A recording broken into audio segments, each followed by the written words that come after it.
من منتجع كركيبة السياحي. أحييكم تحية طيبة أصدقائي أينما كنتم في هذا الصباح الجميل مع رخات المطر.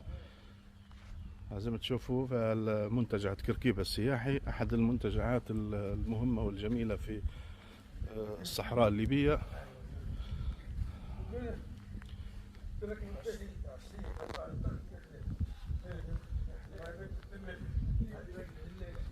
مكان سياحي بامتياز.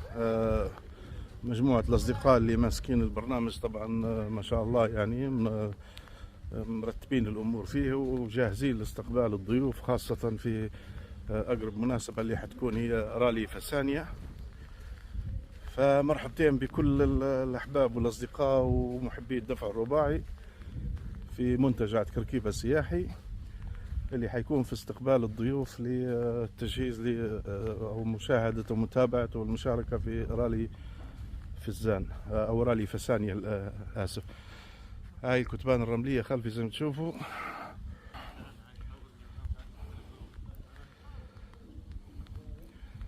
يعني موقع استراتيجي سياحي بامتياز. القعدة هنا وقهوة الصباح ما شاء الله.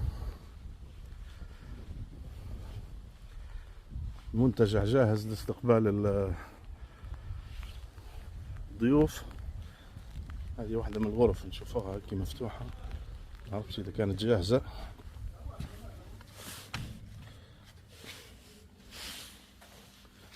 هذه الغرفة تشوفوا ديزاين أفريقي.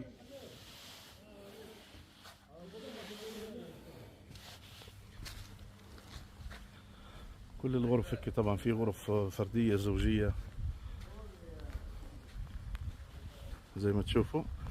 وهذه في المطعم استراحة في مظلة كبيرة وفي ألعاب طبعا للأطفال فمرحبتين بالجميع وتحياتي لكم مرة ثانية.